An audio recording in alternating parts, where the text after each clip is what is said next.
สวัสดีค่ะ Welcome to Hot Thai Kitchen. Today we're making one of the most popular dim sum dishes ever. They're these little dumplings commonly known as shumai or siumai in Chinese, but in Thai they are called Kanom Jeeb.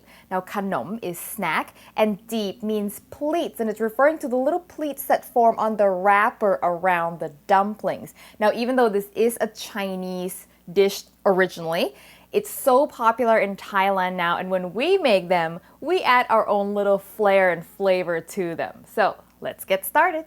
All right, so in Thailand, Kanom Jeeb are always either pork, shrimp, or crab, depending on how much money you've got to spend.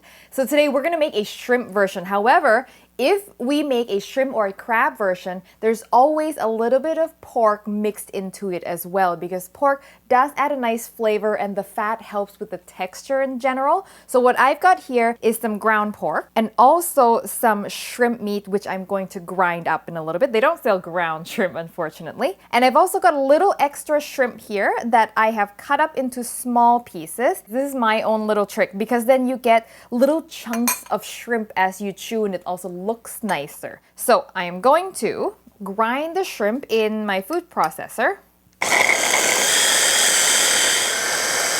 All right, that looks good. Just so there are no big chunks, it doesn't need to be a complete puree. By the way, a little cleanup trick for you.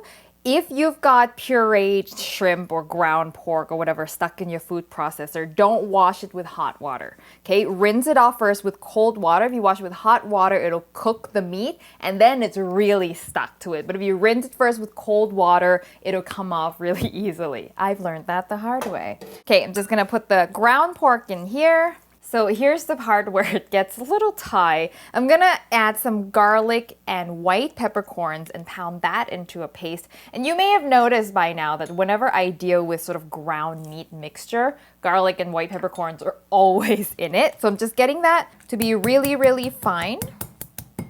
Okay, so now it's really, really fine. I'm gonna add that to my pork and shrimp mixture. And this is where a rubber spatula really comes in handy. Okay, you don't want to waste any of that flavor. So the seasoning is really simple. I've got some soy sauce here and I'm using Thai soy sauce, but you can use whatever soy sauce you have.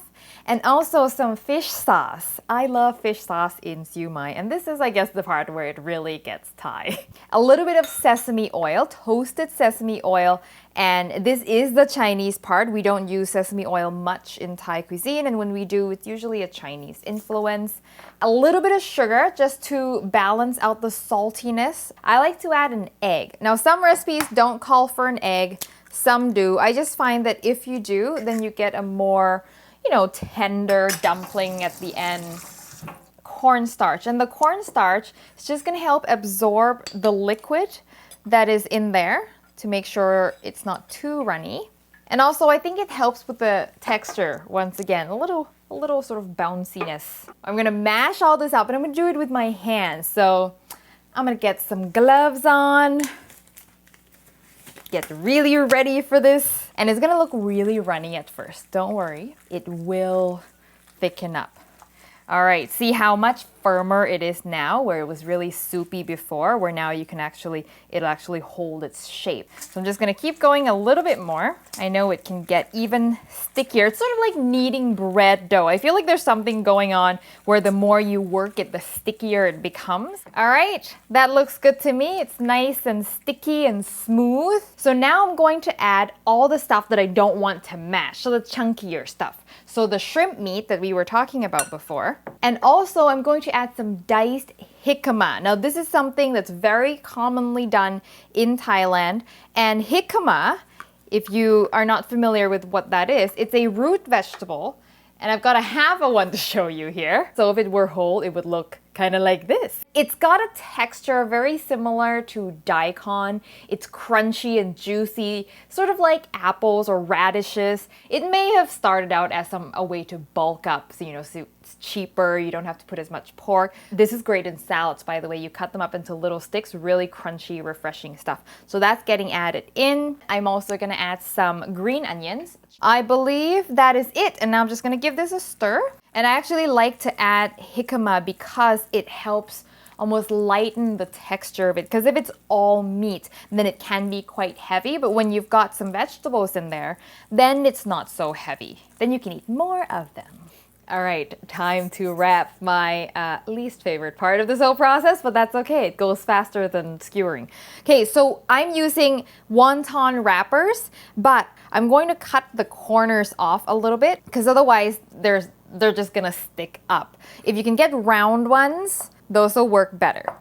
Before I wrap, I want to make sure I have my steamer rack ready so I can put them directly on the rack. I'm going to line it with banana leaf for two reasons. One, if I put them directly on the rack, it'll stick.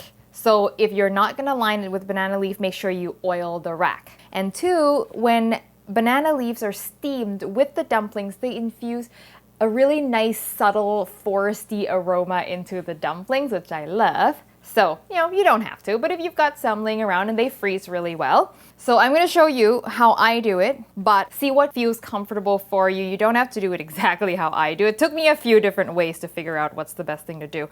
Okay, so I'm going to take about a tablespoon of this mixture. You can make this as big or as small as you like. It doesn't matter. And then I put it in my other hand and just close it up like that. Flatten this part a bit. And there you go. And then you get these little pleats or little jeeb, which is what Kanom Jeeb is all about. Now, before I steam these, I'm going to garnish them with what's classic garnish in Thailand, and that is little carrot brunoise. So they're like little jewels of carrots that make for a really pretty topping. Okay, so these are going to steam over boiling water for 10 minutes, and that's it. And then they're ready to go. So while that's steaming, let's quickly make the dipping sauce because you want to make sure the dipping sauce is done before those come out because you want to serve them right away. Okay, so usually Shumai or Kanom Jeeb are served with sort of a vinegary soy sauce. So you can buy like dim sum vinegar already made, but it's really, really easy to make with things that you probably already have. So I've got here some chopped chilies because after all, this is a Thai version and all our dipping sauces always have some chilies. And then I've got some soy sauce going in. And this is Thai soy sauce. It's a little lighter than most other kinds of soy sauces. So I am also going to add some black soy sauce or dark soy sauce just to bump up the color and the richness a little bit. And of course the vinegar, and I'm just using white vinegar, nothing fancy here. Just to balance the salt and the acidity, as always, just a little bit of sugar to mellow it all out. And that's it. That is the easiest dipping sauce ever. You want to give it a stir, make sure the sugar is dissolved, and give the chili some time to sort of infuse into the rest of it. And this will last a very long time. You keep it in the fridge. Super, super yummy. Ta-da! Ooh, and they're gonna be super puffed up. So make sure when you put them on, they're not all stuck together, okay? Because they will expand a little bit. So I'm gonna bring this over. Okay, so now because these dry out really, really quickly, what I like to do is brush them as soon as they're done with a little bit of garlic oil. Now this is something we always in Thailand serve with our Kanom Jeeb, and that is fried garlic. And this is the oil the garlic was fried in, so super garlicky oil. I use garlic oil all the time, so there's nothing new for you. But I forgot my brush, so I figured I can use the root of my green onions as a natural brush instead. Be creative. Okay, so just a little brushing on top. And you can be quite generous with the oil because trust me, that garlicky stuff is really good. Okay, I'm gonna sprinkle this with the crispy garlic. Here we go, a little dipping sauce on there. Ooh. Let's see. Oh, yes.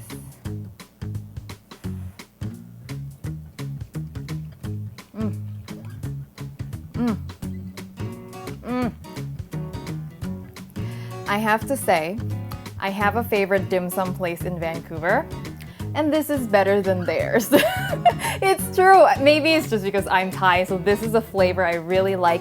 I love that garlickiness from the garlic inside and outside, that little spiciness from the dipping sauce and the white pepper. It's just enough to balance out sort of the richness of it. But it's not it looks like it should be really dense and filling, but because there's so much that jicama in there, it's not as heavy as you might think it is. So you can really gonna go crazy on these things. And the vinegar and the dipping sauce is a must-have, so don't skip the dipping sauce. Oh, this is so good. So the recipe, as always, will be on hotthaikitchen.com.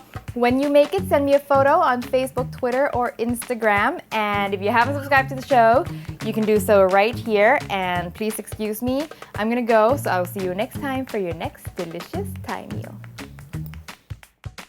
Now I'm gonna mash all this up, but I'm gonna do it with my hands because what I wanna do is make sure that the pork, getting ready.